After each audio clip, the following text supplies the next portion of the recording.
जोहार साथियों, मैं मुकेश बिरुआ। अभी हाल ही में मैंने यह वीडियो अपने YouTube चैनल पर डाला था, जिसमें मैंने कहा था रिसर्च के आधार पर कि वाइल्ड लाइफ सेंचुरी को किस तरह सरकारों ने दस्तावेजों में गायब कर दिया ताकि अवैध खनन का काम सारंडा में बदस्तूर जारी रहे।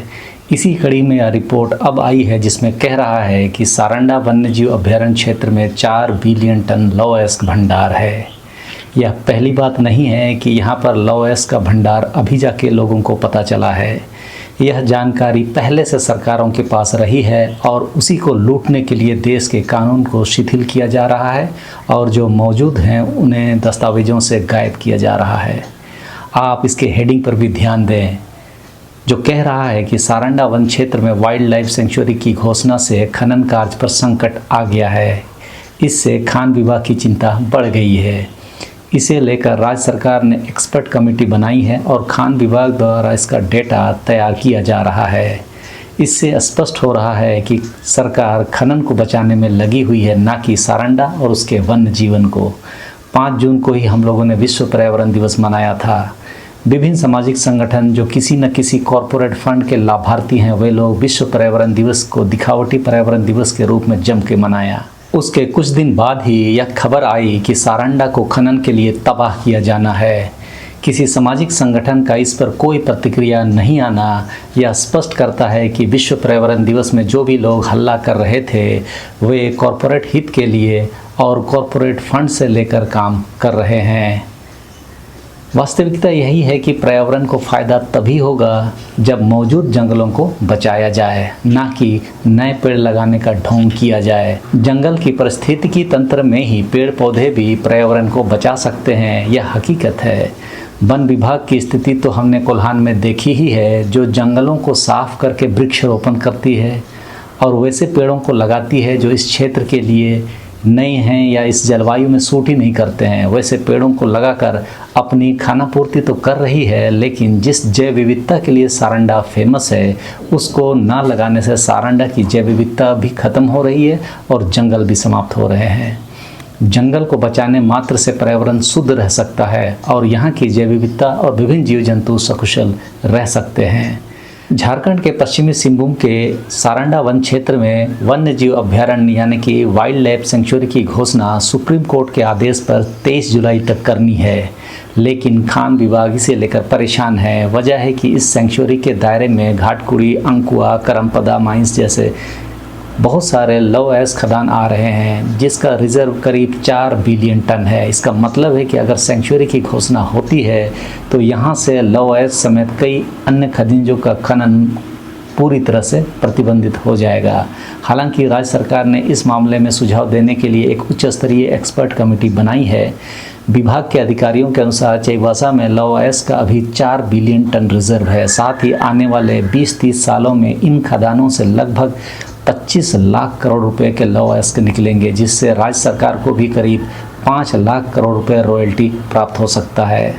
वास्तव में यही वह आंकड़ा है जिसके लिए सब कोई लालची निगाहों से अपना हिस्सा बटोरने में लगे हुए हैं। मालूम हो कि एनजीटी ने सारंडा में वन्य जीव अभयारण्य बनाने का निर्देश दिया था, लेकिन राज्य सरकार ने जब इसका पालन नहीं किया तो मामला सुप्रीम कोर्ट चला गया। सुप्रीम कोर्ट ने इस मामले में राज्य सरकार को हलफनामा दायर करने का निर्देश दिया था। इधर 29 अप्रैल को सुनवाई के दौरान दायर हलफनामे में वन विभाग ने कहा कि अब राज्य सरकार ने 31,468 हेक्टेयर के मूल प्रस्ताव के स्थान पर 57,519 हेक्टेयर क्षेत्र को वन्यजीव अभयारण्य के रूप में अधिसूचित करने का प्रस्ताव किया है। 13.06 किलोमीटर क्षेत्र को संरक्षित रिजर्व के रूप में अधिसूचित करने का प्रस्ताव किया गया है। मामले के अनुपालन पर 23 जुलाई 2025 को सुनवाई होनी है। इस संबंध में खान विभाग के अधिकारियों ने बताया कि पूर्व के 31,468 हेक्टेयर को लेकर परेशानी नहीं थी। इसे अभयारण्य घोषित कर दिए जाने पर परेशानी नहीं है। इसका दायरा बढ़ाकर 57,519 हेक्टेयर किए जाने पर परेशानी बढ़ गई है। इसकी वजह है कि इस बढ़े हुए इलाके में ही लगभग सारे लौह अयस्क खदान और अन्य खनिजों के खदान आ रहे हैं। अधिकारियों ने बताया कि वाइल्ड लाइफ सेंचुरी के 10 किलोमीटर रेडियस को इको सेंसिटिव जोन घोषित करना होता है। इको सेंसिटिव जोन में खनन कार्य प्रतिबंधित होता है। पूरे चईवासा क्षेत्र में 90 से अधिक लौह अयस्क खदान हैं, जिसमें चालू हालात में 8 ही हैं, लेकिन कई ऐसे खदान हैं जिन्हें नीलामी के लिए राज्य सरकार तैयार कर चुकी है और अब मामला अधर में आ लटका है। सुप्रीम कोर्ट में राज्य सरकार को जवाब देना है कि कितने एरिया में वाइल्ड लाइफ सेंचुरी घोषित की गई है, लेकिन जब माइनिंग जोन इसके दायरे में आ रहा है तो अब इसे बचाने की पहल हो रही है। हर दिन खान विभाग में इसे लेकर बैठकों का दौर चल रहा है। राज्य सरकार ने chief conservator of forest wild life की अध्यक्षता में एक एक्सपर्ट कमेटी बना दी है, जिसमें खान निदेशक और भूतत्व निदेशक भी शामिल हैं। वहीं निदेशक खान ने भी एक कमेटी बनाई है, जिसमें भूतत्व निदेशक, उप निदेशक खान, उप निदेशक भूतत्व, उप निदेशक पश्चिमी सिंहभूम इत्यादि इसके अधिकारी हैं। यह कमेटी डेटा तैयार कर रही है कि कितने माइनिंग जोन दायरे में आ सकते हैं और इसे कैसे बचाया जा सकता है।